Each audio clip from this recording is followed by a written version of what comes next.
ሰላም እንደምን አላችሁ ክቡራትና የምንወዳችሁ የስማርት ሀበሻ ቤተሰቦች እንኳን ወደ ቻናላችን በደህና መጣችሁ እያልኩ በዛሬው አጭር ዝግጅታችን ይዤላችሁ የመጣው የ2018 ዓ.ም ሪሚዲያል ተፈታኝ ተማሪዎች ውጤት መቼ ይለቀቃል እያላችሁ ብዙ ልጆች እየጠየቃችሁ ነው። ታዲያ በዛሬው አጭር ዝግጅታችን የሪሚዲያል ውጤት መቼ ይለቀቃል የሚለውና እንዲሁም ደግሞ ውጤት ያልመጣላችሁ ተማሪዎች ምን ማድረግ አለባችሁ፣ ትምህርት ሚኒስቴር ያስቀመጠው አቅጣጫ ስላለ ምን አይነት ምርጫዎችን መውሰድ እንዳለባችሁ በዚህ ቪዲዮ ማሰማችሁ ይሆናል። ክቡራትና የምንወዳችሁ ቻናላችን ቤተሰቦች እናንተም እንደተለመደው ላይክ እና ሰብስክራይብ የሚሉ ነጭና ቀይ ቀለሞችን ያደረጋችሁ አብራችሁ ቆዩ።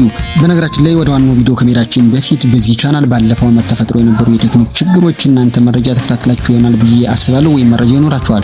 ምናልባት የሪሚዲያል ውጤት ሲለቀቅ ባለፈው ታስታውሱ ከሆነ በተፈጥሮ ሳይንስ በኩል ሂሳብና ፊዚክስ፣ በማህበራዊ ሳይንስ በኩል ደግሞ የሂስትሪ ፈተና በጣም ችግሮች ነበሩ፣ ቴክኒካሊ የተፈጠሩ ችግሮች ነበሩ። ትምህርት ሚኒስቴርም ቅሬታዎችን እቀበላለሁ ብሎ የብዙ ልጆችን ቅሬታ በእኛ በኩል አድርሰናል።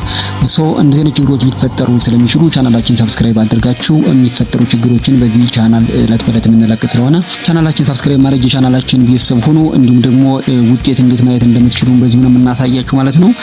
ሰብስክራይብ ማድረግ እንዳይረሳል ማለት ነው። ቀጥታ ወደ ቪዲዮአችን እንሄዳለን።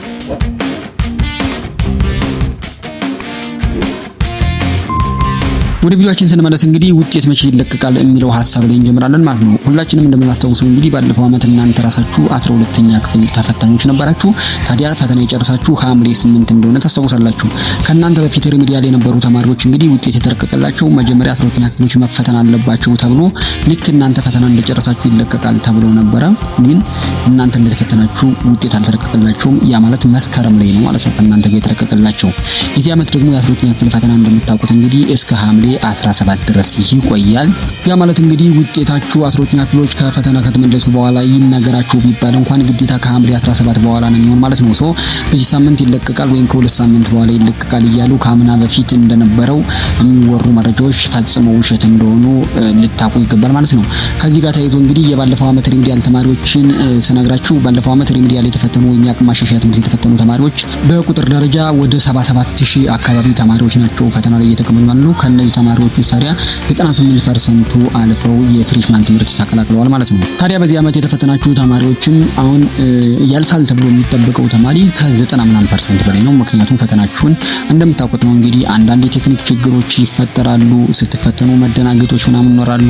በእንደዚህ አይነት ኬዝ ነው እንጂ ዩኒቨርሲቲ ከገባችሁ በኋላ አውቶማቲካሊ አነባባችሁ ሲቀየር በፈተና ችግር ወይም ባለመስራት ችግር ይወርቃል ተብሎ የሚጠበቅ ተማሪ የለም። ስለዚህ በዚህ ዓመትም በሪሚዲያል በኩል በጣም ብዙ ቁጥር ያላቸው ተማሪዎች ወደ ፍሬሽማን እንደሚቀላቀሉ ይጠበቃል። ከዛውጭ እንግዲህ በቴክኒክ ችግር ሊሆን ይችላል ፈተናው ከብዷችሁ ብቻ በምንም ሚንስ ሲሆን እንግዲህ እግዚአብሔር አይበልባችሁ ያለው እኔ መልካም ምኞቴን ተመኝቼላችኋለሁ። ምናልባት ውጤት የሚቀርባችሁ ልጆች ካላችሁ ያሏችሁ ሁለት አማራጮች ናቸው። በትምህርት ሚኒስቴር በኩል 3 ዓመት ዲፕሎማ መማር ይችላል አንድ ተማሪ ማለት ነው። 3 ዓመት ዲፕሎማውን መማር ትችላላችሁ። እንደዛ ካልሆነ ወይም ዲፕሎማ መማር አልፈልግም ያለ ተማሪ ደግሞ ሙያና ቴክኒክ ይገባና ሌቭል 4 ይማራል። ሌቭል 4 ከተማረ በኋላ ሲወሲውን ተምሮ ካለፈ ከዛ ወደ ዲግሪ መቀጠል ይችላል የሚል አቅጣጫ ትምህርት ሚኒስቴር አስቀምጧል። ስለዚህ የሪሚዲያል ውጤት የማይመጣላችሁና በትምህርት መቀጠል የምትፈልጉ ልጆች ካላችሁ ያሏችሁ ሁለት አማራጮች ናቸው ማለት ነው። አንደኛው መጀመሪያ እንዳልኳችሁ 3 ዓመት ዲፕሎማ መማር ትችላላችሁ። ዲፕሎማ አልፈልግም ካላችሁ ሌቭል 4 ሙያ ቴክኒክ አጠናቃችሁ ሲወሲ ያልፋችሁ በዲግሪያችሁ መቀጠል ትችላላችሁ የሚል አቅጣጫ አስቀምጧል። ይሄ በዚህ ዓመትም የሚቀጥል ይሆናል ማለት ነው። ከዚህ ውጭ እንግዲህ ትምህርት ሚኒስቴር ውጤትን በዚህ ቀን እለቅበታለሁ ብሎ ያወጣው ፊክስ የሆነ ቀን የለም። የትምህርት ሚኒስቴርና ፈተናዎች አገልግሎት ኤጀንሲ ያለው ነገር የለም። ምናልባት የእነሱን መረጃ ቀጥታ ማግኘት የምትፈልጉ ከሆነ ፌስቡክ ፔጅ አላቸው፣ እዛ ላይ ገብታችሁ መከታተል ትችላላችሁ። ምክንያቱም እኔ የማደርሳችሁ ማንኛውም መረጃ ከትምህርት ሚኒስቴር ነው የምወስደው።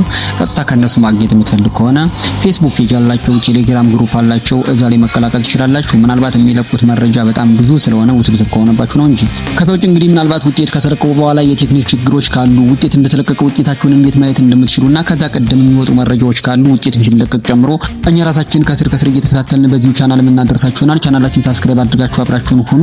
የምትጠይቁኝ ማንኛውም አይነት ጥያቄ ካላችሁ ከፈተና በፊትም ሆነ ከፈተና በኋላ ማንኛውንም ጥያቄ ብትጠይቁኝ እያንዳንዳችሁን መልስ ልሰጣችሁ እችላለሁ። ከዛ ውጭ አይነት መረጃ ስለወልባችሁ ለምታስቡት ጓደኛችሁ ሸር አድርጉልን። የፈተና ውጤት ሲለቀቅ ብዙዎቻችሁ ውጤታማ ሆናችሁና ወደ ቀጣይ ዙር ተዘውራችሁ ውጤታማ ሆናችሁ አብረን ደስተኞች እንደምንሆን እርግጠኛ ነኝ።